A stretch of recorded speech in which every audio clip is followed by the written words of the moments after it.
지역의 이슈를 속 시원히 풀어보는 헬로 이슈 토크입니다. 내년 1월부터 개정된 지방자치법이 시행됩니다. 입법 강화와 의회 인사권 등 지방의회 강화를 위해 새롭게 제정된 내용들이 있는데요. 이에 따라 지방의회도 개편을 서두르고 있습니다. 부천시 의회 어떻게 달라지는지 짚어봅니다. 함께할 두 분, 부천시 의회 박정산 의원과 광래경 의원 자리했습니다. 안녕하십니까? 안녕하세요. 안녕하세요. 네. 네. 먼저 지난 22일입니다. 부천시 의회 올해 마지막 정례회가 열렸습니다. 올해 이번 의회 주요 안건은 무엇인지 좀 먼저 짚어보고 가겠습니다. 이제 12월 정례회가 됐습니다. 12월 정례회는 2022년도 내년도죠. 내년도 본 예산을 다루는 이제 심의를 해야 되는 그 기간인데 이번에는 2조 2,100억 원에 대한 2022년도 본 예산이 안이 들어왔고요. 이제 의회에 넘겨진 겁니다. 그리고 올해 예산 2조 845억 원과 비교를 해보면 약 1,200억 정도가 올랐어요. 더 많이 들어왔습니다. 그래서 한 6% 정도가 그 규모가 더 확대되었는데 지금 이제 각 상임위에서 오늘도 저희가 이제 상임위에서 심사를 하고 왔는데 각 상임위별로 그 의안이 이제 이렇게 보내져서 상임위에서 논의를 하고 예비 심사를 하고 다음 주 12월 7일부터 이제 본격적으로 예산결산특별위원회가 열려서 심의를 하게 됩니다. 그러고 나면 그러니까 올해 이제 12월 13일 날 본회의를 통해서 의결하도록 그렇게 되어 있습니다. 네, 내년도 예산안 처리라는 굵직한 안건이 있는데 어떻게 보세요, 의원님? 또 다른 예, 우리 2022년 1월 13일부터 이제 시행될 지방자치법에 대한 이제 재개정이 있는데요. 그 중요한 안건들을 이제 부천시 의회에서 다뤄지게 되어 있습니다. 그래서 이제 지방자치법 상위법령 이제 반영을 위한 이제 조례 재개정이 있습니다. 그게 한 4가지로 요약을 해볼 수가 있겠는데요. 첫째로 이제 의회 소속 공무원들의 인사권이 이제 의장에게 주어집니다. 그 다음에 이제 주민 조례 청구권을 보장하기 위한 주민 조례 발안에 관한 이제 조례가 있고, 그 다음에 이제 의회에서 본회의 때 의결하는 모든 그 의결 내용들을 이제 보관하게 되어 있기 때문에 거기에 대한 이제 준비도 필요할 것 같고요. 그 다음에 이제 우리 부천시의 이제 특별위원회에 이제 윤리특별위원회를 상설화하는 그런 이제 건도 있습니다. 그래서 이런 건들을 되게 중요하게 생각을 하고 그와 관련해서 상당히 이제 심도 있는 논의가 필요하다고 보고 있습니다. 네, 알겠습니다. 앞서 언급한 대로 내년부터 지방자치법이 전면 개정됩니다. 지방자치법 개정은 오랫동안 이 지자체들이 요구해온 부분이기도 한데요. 지자체 재정 확대와 사무 이전까지 내용도 참 많습니다. 두 분은 이번 지방자치법 개정 가운데 가장 의미가 있다고 보시는 부분은 어느 지점일까요? 지금 이제 1988년도에 이제 지방자치법이 전면 개정이 되고 이제 이번에 이제 전부 이제 개정이 이루어졌는데 거기에 보면 그동안에 이제 우리 주민들의 직접 그 정치에 관여하는 부분이 되게 좀 소외돼 있었는데 이거를 주민들이 이제는 의회와 함께 실질적인 역할을 할 수 있는 그렇게 강화된 이제 그런 법들이 이제 나오게 됐거든요. 그래서 이제 개정되는 이제 지방자치법 17조 이제 1항에 보면 주민은 법령으로 정한 바에 따라 주민 생활에 영향을 미치는 지방자치단체의 정책의 결정 및 집행 과정에 참여한 권리를 가진다를 신설했기 때문에 이제 주권 재민 사상을 명시적으로 규정을 했기 때문에 그와 관련해서 이제 여러 가지 법률적인 부분을 검토해서 조례 제정이 필요하다고 생각을 합니다. 의원님께서는 이번 개정에서 가장 반가운 거 한번 꼽아보시죠. 방금 그 주권 재민이라는 말씀하셨는데 이제 모든 주권은 이제 시민들로부터 나온다라고 하는 그런 여러 가지 그 이야기들을 이번 지방자치법에 좀 개정안에 큰 취지를 담은 거예요. 근데 그 중에서도 주민이 직접 조례를 발의할 수 있도록 그리고 주민이 감사를 청구할 수 있도록 그렇게 함으로 인해서 주민들의 정치적 참여와 의사결정 그리고 나중에 관리 감독과 감시의 체계 안에까지를 다 주민을 포함하여 하는 것으로 이번 그 지방자치법이 개정되는데 이것을 통하는 그 가운데서의 그런 여러 가지 논의들이 많습니다. 주민들이 어느 정도 참여해야 그 주민 조례가 완성이 될까? 그리고 감사 청구의 방식은 어떤 방식을 할까? 이게 여러 가지 논의거리는 많지만 저는 여기까지 온 그 32년 만의 개정이거든요. 지방자치법이. 그러니까 지방자치를 시행하고도 법률로서 보장받지 못했던 부분들에 대한 큰 계기가 되기 때문에 매우 중요한 사안이고, 그리고 또 의회에 대한 부분은 의회의 정책 입법을 보좌할 수 있는 예. 그런 뭐 개인당 한 명이거나 이런 건 아니에요. 하지만 어쨌든 여기까지 진일보했다는 그 자체가 의회에 대한 좀 뭔가를 전문성을 좀 확장해주지 않을까 하는 그런 기대를 갖게 되는 조례 개정입니다. 네. 지방자치법에 따라 실질적으로 의회도 달라지는 게 참 많습니다. 그중 하나가 윤리특별위원회와 예산결산특별위원회의 상설화라고 하는데요.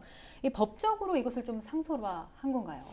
네, 이제 지방자치법 전부 개정하기 이전에는 소관 이제 그 의안 심사나 청원 심사 등을 하는 상임위원회가 있고 특별한 안건들이 발생했을 때 예. 상설화해서 운영하는 이제 특별위원회로 이렇게 구성이 돼 있었던 것을 이게 이제 지방자치법이 개정이 되면서 이게 이제 윤리특별위원회 같은 경우는 할 수 있다를 해야 한다로 이렇게 개정이 된 내용입니다. 그래서 우리 부천시의회에서도 윤리특별위원회 같은 경우는 상설화를 해야 되기 때문에 그와 관련해 이제 조례 개정을 해야 됩니다. 네, 근데 일시라는 말이 생략이 됐어요. 그럼 현재는 이 윤리특별위원회와 예결위의 경우에는 좀 어떻게 운영이 되는지 궁금한데 굳이 일시라는 말을 뺀 이유가 좀 있을까요? 지금 현행 지방자치법 56조, 57조에 56조에는 특별위원회 그리고 57조에는 윤리위원회에 대한 내용이 들어가 있어요. 여기 안에는 그러니까 일시적으로 심사 처리하기 위한 특별위원회 두 가지로 한다. 네네. 또는 그리고 윤리특별위원회도 그냥 윤리특별위원회를 둘 수 있다 이런 정도로 되어 있어요. 그러니까 이번 지방자치법 개정의 큰 취지가 아까도 이야기했지만 자율적인 운영 네. 그리고 책임성을 강화하는 부분, 그래서 윤리특별위원회를 좀 더 강화하는 거, 그리고 마지막으로는 인사권을 독립하는 거, 이 세 가지가 궁극적인 취지거든요. 근데 그 중에서 자율성을 좀 자율적으로 운영할 수 있도록 일시적이라는 말이 들어가 있는 것과 없는 것의 차이는 일시적으로 들어가 있다는 건 일시적으로 해야 되거든요. 근데 일시적이 빠져버리면 일시적으로 할 수도 있고 상시적으로 할 수도 있고 또 다른 좀 대안이 있으면 다른 대안을 넣을 수도 있는 뭔가 자율적으로 운영할 수 있는 여지가 열려지는 겁니다. 근데 일시적으로 하는 부분이 제한적이기 때문에 자율적 운영과는 대치가 되잖아요. 그렇기 때문에 이 부분이 일시적인 것을 빠지게 한 것인데 그 빠짐으로 인해서 우리는 이제 논의가 할 수 있는 여러 가지 대안들을 마련할 수 있게 된다는 점에서는 그 의의가 있고 다만 어떠한 안이 채택이 될지는 사실은 여러 논의 끝에 좀 과정이 좀 필요할 것 같아요. 어쨌든 그 의미가 좀 확장이 되는. 그럼요. 일시적으로 할 수도 있고 아니면 상시적으로 할 수도 있는 여러 가지 포괄적 의미가 더 생긴 것입니다. 예. 그럼 먼저 윤리특위부터 한번 짚어보겠습니다. 윤리특위의 경우 의원들의 징계 때 또 뭔가 이제 좀 잘못을 했을 때 소집이 된다는 말이죠. 근데 그 특위를 구성하다가 이렇기 때문에 좀 시간만 앞에서 다 보내는 경우들이 있었는데 그런 부분이 또 아쉬운 부분이었잖아요. 근데 앞으로는 좀 어떻게 이게 변화가 되고 달라질까요? 그러니까 지금까지는 이제 윤리특별위원회 같은 경우는 평소에는 구성되어 있지 않기 때문에 어떤 특별한 사안이 발생이 되면은 그때 다시 윤리특별위원들을 구성해야 됩니다. 그럼 구성하는 절차들이 시간이 걸리고 회기가 다가와야 할 수 있고 이런 문제들이 있으니까 시간이 걸렸는데 이 상설화하게 되면은 그때그때 여러 가지 문제점들이 있거나 윤리위원회에서 다뤄야 될 안건들이 나오면 즉시 이제 그 관련해서 이제 상임위원회에서 심사를 할 수 있는 거죠. 그래서 그때그때 상황에 따라서 빨리빨리 적응은 되겠지만 이런 문제로 인해서 사소한 문제까지 윤리위원회로 회부가 돼가지고 의원들 간의 어떤 갈등의 요인이 될 수도 있는 문제도 분명히 있다고 생각을 합니다. 장단점이 좀 있는 그렇습니다. 부분이네요. 그 무엇보다 또 예결위도 좀 상설화를 하겠다. 이게 눈에 띄는데 지금도 사실 예결위가 있는데 그럼 앞으로는 어떻게 좀 달라지는 거예요? 그러니까 지금의 예결위는 우리가 이제 추경이나 지금 12월처럼 정례회 기간에 내년도 본 예산을 다루다거나 이렇게 할 때 사안이 생기면 위원회를 구성했어요. 도교위, 재문위, 행보기에서 각 3인씩 추천을 받아서 그 3인 9명이잖아요. 9명 중에 이 위원장과 간사를 선임하여 9명으로 구성되어 예산결산특별위원회를 일시적으로 그렇게 두고 심사를 했는데 이 부분이 이제 상설화할 수도 있다라고 이제 포괄적으로 더 늘어나잖아요. 그러면 이 상설화를 하는 것에 대한 궁극적인 취지는 사실상 예산결산을 계속 사업이라는 게 지속성이 있고 하는데 단발성을 자꾸 하다 보니까 전문성이나 그러니까 책임성, 지속성 면에서 좀 부족하지 않냐. 예. 그래서 상설화를 좀 두고 좀 지속적으로 한 사업을 진행하는 과정들을 좀 보면서 누군가가 심사에 대한 책임을 가져야 되지 예, 않냐 예. 하는 취지에서 상설화는 좀 거론이 되어 왔어요. 근데 지금 이 조례가 개정되면 일시적이든 상설화든 그 의회별로 부천시는 부천시대로 성남시는 성남시대로 결정해야 되는 사안이 생긴 예. 거고요.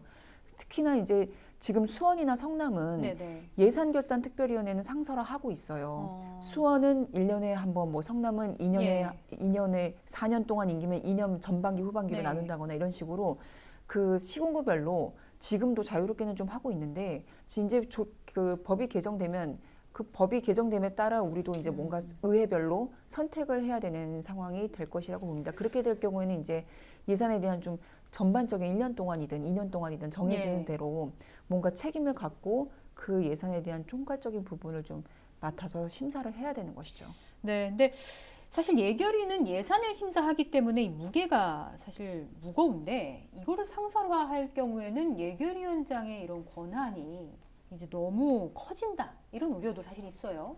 예. 지금 이제 우리 광역시의회 같은 경우는 대부분이 이제 예결위를 상설화하고 있고 아까도 박내기 의원께서 말씀하셨지만 수원이나 성남 같은 경우는 이렇게 상설화가 돼 있습니다. 그런데 대부분의 의회는 이제 그때그때 이제 구성을 해가지고 하거든요. 근데 사실 지방의회 같은 경우는 부천시도 올해 지금 9월에 1차 추경이 있었고 지금 2차 정례 마지막 회기에 이제 2차 추경이 있습니다. 그럼 1년에 예산 심의가 2번 정도 있는 건데 굳이 이거를 상설화할 필요가 있겠느냐. 그래서 우리 부천시 의원들도 보면은 찬반이 좀 갈리는 것 같아요. 그래서 제가 전반기에 이제 의회 운영 위원장을 하면서 그때부터 이야기가 나왔었습니다. 예산결산특별위원회를 부천시가 상설화 해보면 어떻게 이야기를 나왔었냐 해봤지만 1년에 한 번이나 2번밖에 하지 않는 예산결산특별위원회를 상설화했을 때 큰 의미가 없다. 그러니까 어떤 경우는 전반기 1월부터 올해 같은 경우 9월, 8월까지 아무 추경이 없잖아요. 네네. 그렇게 되면 있어도 아무 의미가 없기 때문에 차라리 그때그때 예결위를 구성해서 더 심도 있는 논의가 될 수도 있고 예산 심사가 될 수 있다라고 그렇게 이제 의견들이 모아져서 지금까지 하지 않았던 거고 앞으로의 상설화 문제도 신중한 고민이 필요하다고 생각을 하고 있습니다. 네, 신중한 고민이 좀 필요하다 말씀을 하셨는데 이 예결위 상설화로 인해서 기존 상임위의 이제 패신 논란까지 좀 있어요. 이게 좀 기우인가요? 어떻게 이렇게 될까요, 진짜? 그러니까 우리가 앞으로 벌어지는 일은 벌어지지 않았기 때문에 뭔가 속단하기는 어려울 것 같지만 이제 염려가 되는 부분들은 있잖아요. 근데 그 중에 하나는 사실은 지금 우리 과정들을 좀 더듬어 보면 예산결산특별위원회가 있지만 예산결산특별위원회 위원들도 그러니까 각 상임위에서 의결한 내용을 사실은 굉장히 존중하는 편입니다. 특별한 사안 몇 가지를 제외하고는 그 예비 심사로 한 그 상임위별로의 그 의견이나 또 이렇게 또 개수 조정한 안들이 있을 거 아니에요. 그러니까 그 부분들을 최대한 반영하고 대신 뭔가 부족한 부분은 이런 부분들은 더 논의하여 결정하는 과정이기 때문에 상설화가 된다 하더라도 상임위원회를 뭐 무력화시키지는 않을 것으로 봅니다. 다만 뭔가 그 권한이 가졌을 때 그 권한을 어떻게 행사하느냐 그 부분에 대한 거는 별개의 논의인 것이고 그리고 또 그게 모두가 다 그런다고 그렇게 속단해서도 안 되잖아요. 그러니까 그 권한을 잘 사용할 수 있도록 잘 그걸 그 권력이라는 걸 잘 사용할 수 있도록 그 의원들의 뭔가 그 문제인 것 같고 그러니까 상설화냐 일시적이냐 이런 부분들은 어떤 논의를 거쳐서 우리 의회에 맞게 우리 의회에 또 구성원이 우리는 많은 편이거든요. 부천시 의회는. 근데 다른 데는 4-5분밖에 없는 의회가 많습니다. 그러니까 시군구별로 분명히 차별화될 내용들이 많을 것 같고요. 그래서 아마 논의 과정이 꽤나 좀 필요한 내용들입니다. 네. 알겠습니다. 또 하나가 또 이제 좀 중요한 문제가 인사권에 대한 이런 고민들도 있는데 그동안 의회 사무국은 의장에게 인사권을 줘야 한다고 해서 지방자치법에 반영이 됐던 건데 의장에게 인사권이 가면 이게 어떤 것들이 좀 달라지나요? 지금 사실은 직원들이 걱정을 많이 해요. 왜냐하면 이게 오롯이 전부가 다 오느냐 이제 이런 부분이거든요. 그러니까 지금은 시에서 의회에 꼭 파견처럼 그렇죠. 그러니까 이렇게 보내주는 거죠. 네네네. 일정 부분의 조율이나 서로 안을 뭐 이렇게 좀 나누는 교감은 하겠지만 예. 어쨌든 시장이 권한을 갖고 뭐 누구를 발령하죠. 그러니까 인사를 내는 거잖아요. 예, 예, 임용을 예. 하게 되는데 이제 바뀌게 되는 지금 지방자치법에 따르면 의장이 네. 우리는 이 사람이 필요하다라고 서로가 이렇게 뭔가를 보내고 그렇죠. 예. 또 받고 네. 이래야 되는 과정이 있을 것입니다. 네네. 근데 이제 우리 공직에 계시는 많은 공무원들이 걱정을 많이 하세요. 그러니까 인사라는 게 뭐 이렇게 계속 잦은 교체, 네. 뭐 지금 우리 일반적으로 공무원들이 6개월이 안 돼서 막 바뀌는 경우도 네네. 많거든요. 그러니까 잦은 교체에 대한 불안정성 네. 그리고 또 의회에 왔을 경우에 그런 본청에 있을 경우에 그 승진에 다른 좀 네. 다른 차별성 이런 여러 가지 그리고 또 권한은 뭐 인사권을 가진 권한은 갖고 있지만 또 조직을 기구를 만들거나 아니면 예산을 책정하거나 이런 부분도 불가능하거든요. 예. 이 바뀌는 법률로서는 그러니까 권한은 갖고 있지만 조직을 개편할 수도 없는 입장이고 예. 그리고 예산에 대한 권한도 없기 때문에 이 인사권에 대한 부분이 주어지는 것에 대한 문제는 어떻게 또 해결할 것인가 하는 문제는 계속 좀 일단 시행을 안 해봤기 때문에 서로 좀 시장과 의장 간에 네. 뭔가 교감이 잘 되어야 되는 문제가 있습니다. 지금 말씀하신 것처럼 이게 의장의 인사 권한 같은 경우에는 광역의회까지는 또 몰라도 기초의회에서는 한계가 있다 이런 지적들이 있어요. 그렇죠. 어떻게 이제 보세요? 광역의회 같은 네. 경우는 사무국의 직원들이 많기 때문에 그 스스로 승진을 시키고 이렇게 할 수 있는 어떤 여력이 좀 생기지만 그렇죠. 우리 기초의회 같은 경우 그래도 부천시 같은 경우는 공무원 수가 그래도 나름대로 토탈 짜지면 한 40여 명이 되기 때문에 예. 40여 명이 되지만 현실적으로 거기에 무슨 국장이 1명, 5급 사무관 과장이 3명 정도밖에 안 되는데 그분들이 승진 기회가 시 집행부에 비해서 훨씬 현저히 줄거든요. 그렇죠. 그렇기 때문에 의장이 인사권을 행사한다 하지만 막상 인사를 할 수 있는 부분들이 한계가 있는 것이죠. 예. 그렇기 때문에 이런 문제들은 우선 내년 1월 13일부터 전면 시행은 되겠지만 네. 이런 문제들을 하나하나 이렇게 살펴서 시행을 하다 보면 네네. 분명히 개선돼야 될 문제가 있기 때문에 그거는 시간을 두고 우리가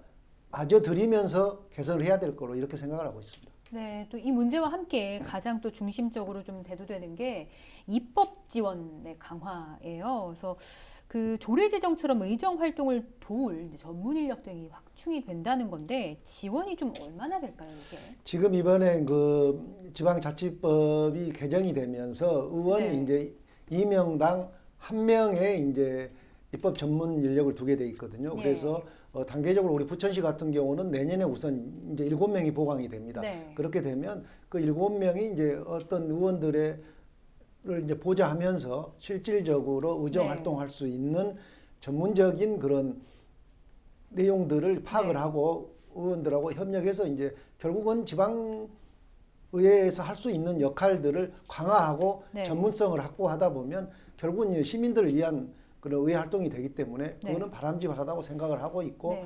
그와 관련해서 특별히 문제되지는 않고 일단 시행을 해보면서 전문 인력도 어느 범위에서 뽑아야 될 건가에 대한 것은 신중하게 고민을 해야 될 것 같습니다. 예, 이게 사실 굉장히 큰 변화이기 때문에 좀 그러니까 우려나 걱정이 있는 반면에 또 기대도 그만큼 있어요. 그래서 어떤 부분에 있어서 가장 기대가 크세요?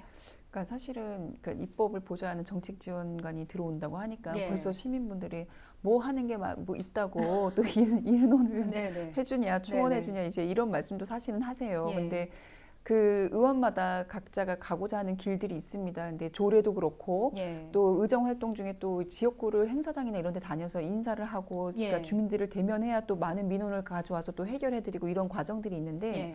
사실은 많이 듣고 보고 하는데 그걸 또 실제로 해결할 수 있는 시간이나 여건이 부족할 때가 예. 있거든요. 그래서 만약에 지금 이런 정책 지원에 대한 그 보좌진들이 들어오게 된다면 좀 더 시민들이랑 소통할 수 있는 역할들을 할 수 있는 그 시간들을 좀 할애하고 예. 또 조례나 이런 부분에서 자료를 좀 찾아준다거나 아니면 예. 좀 자료를 정리한다거나 이런 부분들은 실질적인 좀 행정의 과정들은 좀 해주면 좀 더 좀 시너지 효과가 있을 것 같습니다. 네. 저희도 지방자치법 개정 과연 지방의회에는 어떤 변화가 있을지 지켜보겠습니다. 헬로 이슈 토크 오늘 순서는 여기까지입니다.